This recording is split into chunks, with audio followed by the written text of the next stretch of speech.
Hi guys, welcome to make India. நம்ம last video பார்த்திங்கன்னா 22 April மாதம் வந்து ஈவினிங் வந்து அப்லோட் பண்ணியிருப்போம். அன்றைக்கி மார்னிங் வந்து ஆக்சுவலாக வீடாக வந்து வெஹிக்கிள் ஆக்சிடெண்ட் ஆகி என் சன்னுக்கு இன்ஜுரி ஆனதை அந்த வீடியோவில் போட்டிருப்பேன், நீங்கள் பார்த்துருப்பீங்க. ஆக்சுவலாக இந்த லிம்போம்ன்றது பயங்கரமான இஷ்யூ தாங்க. அதை வந்து இவங்க என்ன பண்ணுறாங்கன்னே தெரில, ஏன் இந்த மாதிரி பண்ணுறாங்கன்னே தெரில. இந்த இன்சிடெண்ட் வந்து கேரளாவில் வந்து ஒரு 3 months பிஃபோர் இதே மாதிரி ஒரு இன்சிடெண்ட் நடந்தது. ஆக்சுவலாக அது வந்து பேக் வீல் வந்து ப்ரோக்கன் ஆகி ஹஸ்பண்ட் அண்ட் ஒய்ஃப் 2 பேரும் வந்து இன்ஜுரி ஆனாங்க. அதில் வந்து ஹஸ்பண்ட் வந்து இறந்தே போயிட்டார். அது வந்து பேரிங் இஷ்யூன்னு சொல்லி இது பண்ணிட்டாங்க. எனக்கு தெரிஞ்சு அதுவும் வந்து லிம்போம் இஷ்யூவாக தான் இருக்கும். இதோட டீட்டெயில் தான் இன்றைக்கி பார்க்க போகிறோம். ஆக்சுவலாக இந்த லிம்போம் இஷ்யூ வந்து எனக்கு இப்போ மட்டும் வரலங்க. எனக்கு வந்து வண்டி வாங்கி டிசம்பர் மந்த்து ஃபஸ்ட்டு சர்வீஸ் விடுறதுக்கு முன்னாடி எனக்கு ஒரு வாட்டி லிம்போம் இஷ்யூ வந்தது. கரெக்டாக வந்து ஆமாம் டிசம்பர் 17 அந்த ஆடியோ என்கிட்ட இருக்குது. அந்த ஆடியோ வந்து மொபைலில் பேசின ஆடியோ இருக்குது சர்வீஸில். அந்த ஆடியோ போடுறேன் பாருங்கள். அந்த 17 அன்றைக்கி அந்த இஷ்யூ வந்து ஐடியலாக வண்டியை வந்து ஸ்டாண்டு போட்டு ரன் பண்ணும்போது ஒரு சவுண்டு, சரியான சவுண்டு, டம்முன்னு ஒரு சவுண்டு வந்து வீல் அப்படியே ஜாம் ஆகிட்டு லிம்போம் சொல்லி டோட்டலாக வந்து ஸ்டாப் ஆகிடுச்சு. திருப்பியும் வந்து ரீஸ்டார்ட் பண்ணால் தான் வண்டி திருப்பியும் ஆன் ஆகும். அந்த மாதிரி கண்டிஷன் தான் வந்தது. ஓகே, ஆனால் இப்போ வந்து ட்ரைவ் பண்ணிட்டு நம்ம வளைச்சிடலாம். சடனாக நின்னா கண்டிப்பாக அதான் சொல்கிறேன். இப்போ நான் ட்ரைவ் பண்ணியிருக்கேன், நல்லா ஒரு 40 போயின்னு இருக்கும்போது இந்த மாதிரி வந்து சடனாக ஆஃப் ஆகிடுச்சுன்னா அப்போது ஓட்டின்னு போகிற பேசஞ்சருக்கு அதுதான் அது வந்து நாங்கள் சொல்லியிருக்கோம். இல்லை, அது இப்போது ஆள் போனதுக்கப்புறம் சொல்லி என்னங்க பிரயோஜனம்? கிடையாது. இது நீங்கள் வந்து லான்ச் பண்ணாங்களே 2-3 months எனக்கு தெரிஞ்சிச்சு. ஓகே, இது மாதிரி ஏதாவது ஒயரிங் இஷ்யூ, வேறு ஏதாவது கண்ட்ரோல் பண்ணி ஏதாவது ஒரு இஷ்யூ இருந்தாலும் இல்லை, நான் உங்களுக்கு லாஸ்ட் ஃபஸ்ட்டு டைம் அந்த கண்ட்ரோலர் இஷ்யூ வரும்போதே கால் பண்ணதுக்கு அது ஒன்றும் இஷ்யூ இல்லை. நீங்கள் அதுக்கப்புறம் உங்களுக்கு மோட்டர் டிரைவர் ஃபால்ட்டுன்னு அதுவும் வந்து ஒன்றும் இஷ்யூ இல்லை, நீங்கள் ஓட்டுன்னு தான் சொன்னீங்க. இது கிடையாது. சடனாக நிற்குதுன்னு சொன்னீங்களே, அந்த சிம்டம் வச்சு நான் சொல்கிறேன். ஓகேவா? அப்படி சிம்டம்ஸ் வந்தால் மோட்டர் வந்து டக்குன்னு பிடிக்க ஆரம்பிச்சோம், டயர் வீல் ஸ்டக் ஆகிடுது. ஒரு செகண்ட் அப்படின்றதுல டப்புனுச்சு, அவ்வளோதான். அது மாதிரி இஷ்யூவாக இருந்தால் தான் கொஞ்சம் கிளியர் பண்ணுற மாதிரி இருக்கும். அதை செக் பண்ணிக்கலாம். அதே இஷ்யூ 27 அன்னைக்கு பைக்கில் நான் வந்து ட்ரைவ் பண்ணிவிட்டு வீட்டில் பார்க்கிங் பண்ணும்போது சேம் இஷ்யூ எனக்கு வந்தது. அப்போ வந்து ஸ்பீடு கம்மின்றதுனால எனக்கு எதுவும் ஆகலை. வண்டியை பார்க் பண்ணுறதுக்கு வரும்போது அதே லிம்போம் வந்து அப்படியே சடனாக வீல் வந்து ஸ்டாப் ஆச்சு. அந்த வீடியோ லாஸ்ட் வீடியோவிலே போட்டிருப்பேன், நீங்களும் பார்த்துருப்பீங்க. அதையும் நான் சொல்லியிருக்கேன். அதுவும் என்கிட்ட ஆடியோ ரெக்கார்டு இருக்குது காலில் பேசுனதுக்கு. அதையும் இந்த வீடியோவில் லிங்க் பண்ணுறேன், அந்த ஆடியோவும் கேளுங்க.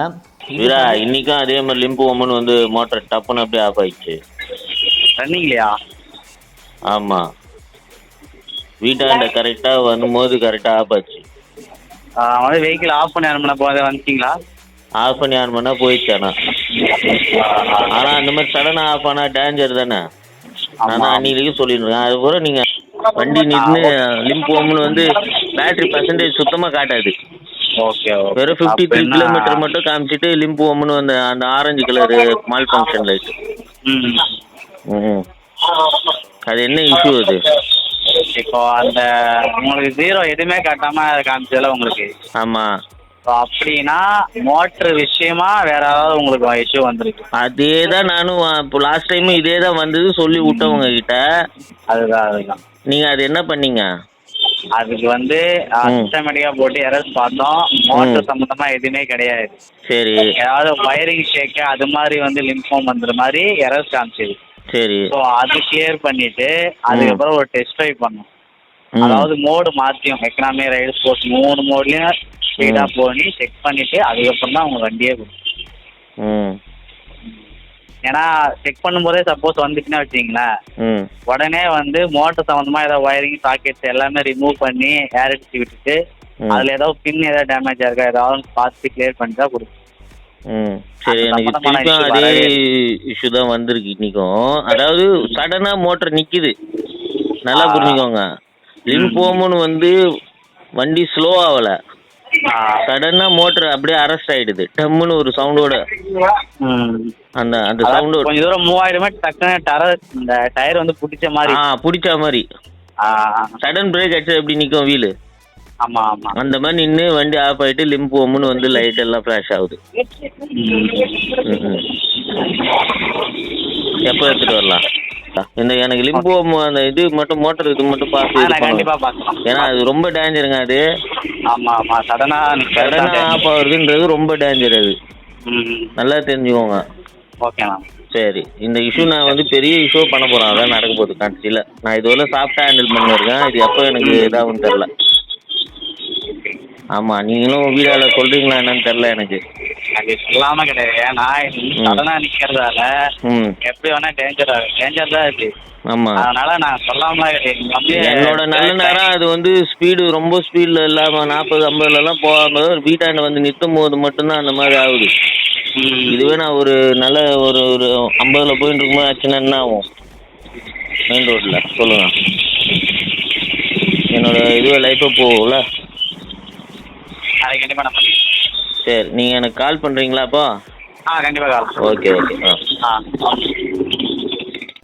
இது நான் வந்து சர்வீஸ் சென்டரில் சொல்லும் போது சாஃப்ட்வேர் அப்டேட் பண்ணால் சரியாயிடும் அப்படின்ற மாதிரி சொன்னாங்க. ஆனால் வந்து ஒரு வாட்டி சாஃப்ட்வேர் அவரும் அப்டேட் பண்ணி கொடுத்துருக்கேன், அதுக்கப்புறம் வராது. அதாவது ஆக்சுவலாக பார்த்தீங்கன்னா 27th ஃபஸ்ட்டு சர்வீஸ் விடும்போது அவர் சொன்னது இதுதான், சாஃப்ட்வேர் அப்டேட் பண்ணியிருக்கோம் சார், இனிமேல் இந்த இஷ்யூ வராது. அதுக்கப்புறம் அந்த இஷ்யூ எதுவும் வரல. ஆனால் நிறைய வேறு இஷ்யூஸ் எல்லாம் எனக்கு வந்தது. என்னென்னு பார்த்தீங்கன்னா, வெஹிக்கிளை வந்து இக்னிஷன் ஆன் பண்ணிவிட்டு த்ராட்டில் கொடுத்திங்கன்னா வைப்ரேஷன் ஆகும். வெஹிக்கிள் வந்து மோட்டர் வந்து ஒரு சவுண்டோட வைப்ரேஷன் ஆகும். அந்த இஷ்யூ இருந்தது.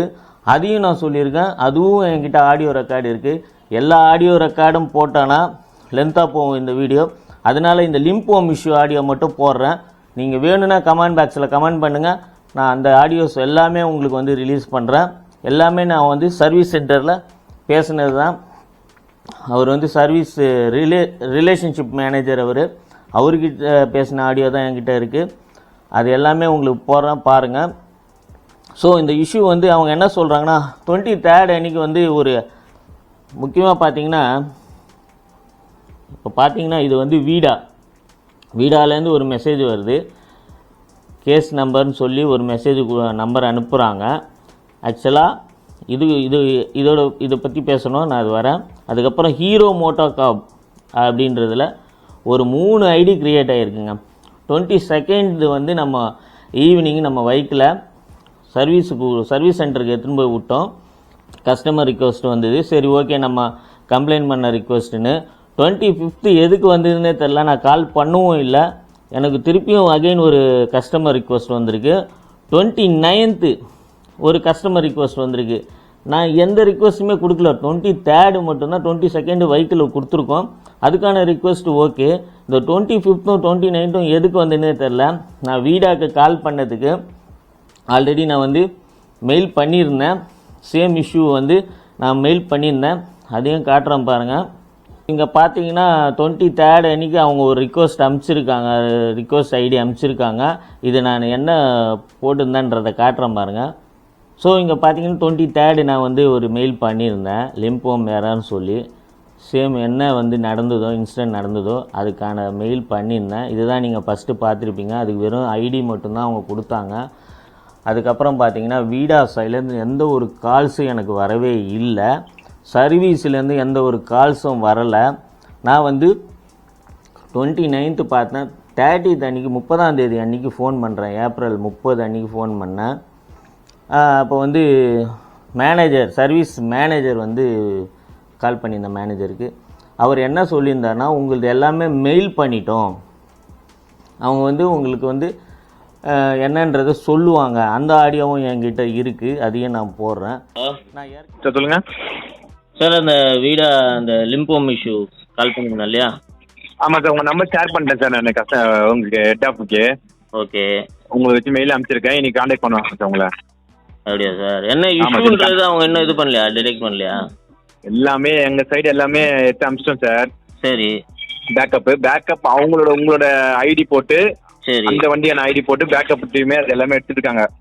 எல்லாமே ஓகே ஓகே எடுத்து ஹெட் ஆஃபீஸ் வரைக்கும் பேசிட்டு இருக்காங்க. சரி, நான் இன்னைக்கு உங்களுக்கு உங்களுக்கு நேற்று மெயிலாம் பண்ணிட்டேன். உங்கள் நம்பருக்குலாம் அனுப்பிச்சிருக்கேன். நீங்கள் கால் பண்ணுவாங்க சார் உங்களுக்கு. ஜெகதீஷ் இல்லைன்னா சாய் பிரகாஷ்.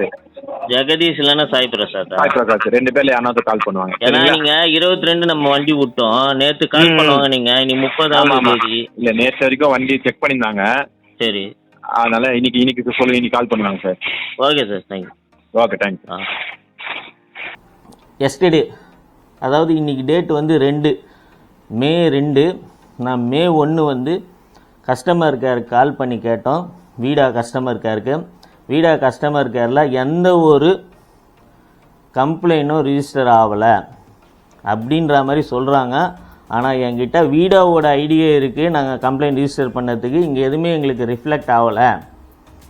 ஒரு 24 hours டைம் கொடுங்க, நாங்கள் என்ன எங்ககிட்டயே நாங்கள் எங்கே பர்ச்சேஸ் பண்ணோம், என்ன இதுன்னு சொல்லி எங்கே சர்வீஸ் விட்ருன்னு கேட்டு நாங்கள் 24 ஹவர்ஸ்க்குள்ளே உங்களுக்கு என்ன டீட்டெயில்ஸ் சொல்கிறேன்னு சொன்னாங்க. இன்னி வரல அந்த கால் வரல. அதோட கால் ரெக்கார்டும் இருக்குது, அதெல்லாம் தனி வீடியோவை போடுறேன். ஸோ இது சொன்னதுக்கு என்ன பண்ணுறாங்கன்னா, இவங்க அந்த லிம்போம் எரர் வருமானு சொல்லிவிட்டு வெஹிக்கிளை ஷோரூமில் வச்சுட்டு அவங்க டெய்லி ஓட்டி பார்த்துட்டு இருக்காங்க. இங்கே பார்த்தீங்கன்னா தெரியும், நான் வீடா ஆப்லேயே ஓப்பன் பண்ணி காட்டுறேன். இப்போ பாருங்கள், டெய்லி வந்து வண்டி ஆன் பண்ணி பார்த்துட்டு இருக்காங்க. மே 2 இன்றைக்கி வண்டி ஆன் பண்ணியிருக்காங்க. அதை ஏப்ரல் 30ஆம் தேதி ஆன் பண்ணியிருக்காங்க. அதுக்கப்புறம் பார்த்திங்கன்னா 26 வரலும் இவங்க இதே தான் பண்ணிகிட்டு இருக்காங்க. நான் 22 அன்றைக்கி விட்டப்போ என்ன பண்ணிட்டாங்கன்னா, இவங்க லிம்போர் எரர் வந்து நாங்கள் பேக்கப் எடுத்துருவோம் டேட்டாஸ்லாம், அதில் வந்தால் தெரிஞ்சிடும்னு. ஆனால் இவங்க என்ன பண்ணாங்கன்னா, வண்டி எடுத்துகிட்டு போன உடனே அப்டேட் பண்ணிட்டாங்க, சாஃப்ட்வேர் அப்டேட் பண்ணிட்டாங்க. ஏற்கனவே வந்து 1.72 TCU இருந்தது, ட்ராக்ஷன் கண்ட்ரோல் யூனிட்டோட சாஃப்ட்வேர் வந்து 1.72 இருந்தது. அப்டேட் வெர்ஷன் வந்து 4.01 இப்போ வந்து லேட்டஸ்ட்டாக வந்திருக்கு. இந்த அப்டேட்டை பண்ணிவிட்டு அவங்க பேக்கப் எடுத்தாங்கன்னா, டேட்டாஸ் எடுத்தாங்கன்னா அதில் என்ன எரர் தெரியும், எனக்கு இந்த ரீசன் தெரிஞ்சாகணும். அதே மாதிரி டெய்லி ஓட்டுறதுனால லிம்போம் வருமா, அதுவும் தெரில. எனக்கே வந்து எனக்கு டிசம்பர் ஆச்சு, அதுக்கப்புறம் பார்த்திங்கன்னா ஏப்ரல் தான் வந்திருக்கு இந்த லிம்போம் இஷ்யூவே. இவங்க டெய்லி வந்து ஒரு 4-5 கிலோமீட்டர்ஸ் ரன் பண்ணி பார்த்துட்டு இருக்காங்க. அதையும் கேட்டிருக்கேன் நான் சர்வீஸில். அதுக்கு அவங்க வந்து இல்லை சார் நாங்கள் ஓட்டி பார்த்துட்டு இருக்கோம். எப்படிங்க ஓட்டி பார்த்தா தெரியும், அந்த ஆடியோவும் என்கிட்ட இருக்குங்க, அந்த ஆடியோவும் நான் ரெக்கார்ட் பண்ணியிருக்கேன், அதுவும் இருக்குது. எப்படிங்க ஓட்டி பார்த்தா தெரியும், லிம்போம் எரர்ன்றது எப்போ வரும்னு யாருக்குமே தெரில, எப்படியோ வருது. அது வந்துச்சுன்னா இந்த மாதிரி ஆகுது. லிம்போமுன்றது ஒரு சேஃப்டி பர்பஸுக்காக க்ரியேட் பண்ண சாஃப்ட்வேர். அது நம்ம வெஹிக்கிளில் ஏதாவது ஒரு இஷ்யூ இருந்ததுன்னா, ஷார்ட் சர்க்யூட் ஆனாலோ மோட்டார் ஏதாவது டிஃபெக்ட் ஆனாலோ அந்த லிம்போமுன்றது ஆக்டிவேட் ஆகிடுச்சுன்னா வண்டி என்ன ஆகும்னா ஸ்பீட் கண்ட்ரோல் ஆகி ஸ்லோவாகி நிற்கணும். இதுதான் வந்து லிம்போமோட பர்பஸ்.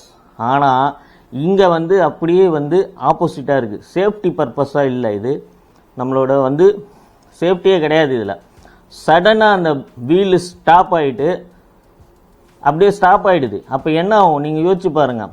ஒரு 30 கிலோமீட்டரில் போய் என் சன்னு விழுந்தார், அதோட இது கூட என்கிட்ட இருக்குது, அந்த இது வச்சுருக்கேன் நான். ஸ்பீடு வந்து 37 அன்றைக்கி அவர் மார்னிங் போனது. ஆவரேஜ் பார்த்திங்கன்னா 10 கிலோமீட்டர் ஸ்பீடு தான். ஸோ 37 கிலோமீட்டர் ஸ்பீடு அந்த மார்னிங் டைமுன்றதுனால ரோடு காலியாக இருந்ததுனால ஒன்றுமே ஆகலை.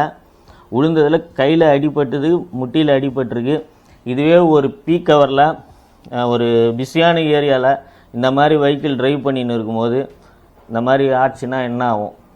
அது வந்து எந்த ஒரு இதுவும் இல்லை. இது வரலும் சொல்கிறேன், வீடாலேருந்து கால் பண்ணி எதுவும் கேட்கல, என்ன ஆச்சு எப்படின்றத கேட்கல. அவங்க டீமுன்னு சொல்லி ஒருத்தர் பேசினார், எந்த இடத்துல இன்சிடெண்ட் நடந்தது, எத்தனை மணிக்கு ஆச்சு, அதுவும் இன்னொன்று கேள்வி கேட்டாங்க, நல்லா காமெடியாக இருந்தது. வண்டி விழுந்ததுக்கப்புறம் ஃபோட்டோ எடுத்தீங்களான்னு கேட்டாங்க. வண்டி விழுந்தது, அவர் வந்து சன்னு ஓட்டின்னு போய் விழுந்துடுச்சு, வண்டி விழுந்துட்டார். அந்த டைமில் வந்து ஃபோட்டோ எடுத்துகிட்டு இருப்பாங்களான்றது எனக்கு புரியல, அது எப்படி கேட்டாங்கன்னு தெரில. வண்டி வந்து விழுந்ததுக்கப்புறம் ஃபோட்டோ எடுத்தீங்களா, வீடியோ எடுத்தீங்களா, இதெல்லாம் ஒரு கேள்வியானே தெரில. வண்டியில் இந்த இஷ்யூ மட்டும் இல்லைங்க, வண்டியில் வந்து இக்னிஷன் ப்ராப்ளம் இருந்தது ஆல்ரெடி, ஃப்ரண்ட்டு சஸ்பென்ஷன்லேயும் ப்ராப்ளம் இருந்தது. எல்லா இஷ்யூவும் சொல்லியிருந்தேன், ஃபஸ்ட்டு சர்வீஸ்லேயே சொன்னேன், அதுவும் ரெக்டிஃபைட் பண்ணல. ஹாரன் இஷ்யூவும் இருந்தது, அந்த ஆடியோவும் என்கிட்ட இருக்குது. நான் வீடாவை பொறுத்தவரையிலும் எல்லா ஆடியோவும் வந்து நான் கலெக்ட் பண்ணி வச்சுருக்கேன். எல்லாம் கால் பண்ணுற ஆடியோலாம் நான் கலெக்ட் பண்ணி வச்சுருக்கேன். ஆக்சுவலாக ஹீரோ வந்து இதுக்கு ஸ்டெப் எடுக்கணும். ஏன்னா வீடாவுக்கு ஃபோன் பண்ணால் ஹீரோ ரெஃபரன்ஸ் நம்பர் கொடுத்தா அவங்களுக்கு தெரில. அப்போ யாருக்கு கால் பண்ணி கேட்கணும்? வீடா வண்டி வாங்கிட்டு ஹீரோவுக்கு நம்ம ஃபோன் பண்ணி கேட்க முடியுமா? அது எனக்கு தெரியல எந்த அளவுக்கு இதுன்னு. ஸோ இந்த மாதிரி இன்சிடெண்ட்டு, இந்த லிம்போம் எரர் வந்து யாருக்கெல்லாம் இந்த மாதிரி வீல் ஜாம் ஆகுது அப்படின்றத கமெண்ட் பாக்ஸில் கமெண்ட் பண்ணுங்கள். மேக்ஸிமம் வீடா யூசர் எல்லாம் சப்போர்ட் பண்ணுங்கள். இந்த இஷ்யூ வந்து நார்மலான இஷ்யூ கிடையாது. இதை ஒரு நம்மளோட லைஃபோட இதனால் வந்து சப்போர்ட் பண்ணிங்கன்னா இதை கண்டிப்பாக வந்து ஹீரோவுக்கு போவோம். அவங்க வந்து இதை ரெக்டிஃபை பண்ணுவாங்கன்னு நம்புகிறேன். ஸோ இந்த வீடியோவை பார்த்துட்டு கீழே கமெண்ட் பாக்ஸில் யார் யாருக்கெல்லாம் இந்த இஷ்யூ வந்திருக்குன்னு கமெண்ட் பண்ணுங்கள். சென்னையில் இருக்கிறவங்க இந்த மாதிரி இஷ்யூ இருந்ததுன்னா எனக்கு கால் பண்ணுங்கள். நான் டைரெக்டாக வந்து வீடியோ எடுக்கிறேன். பாய்.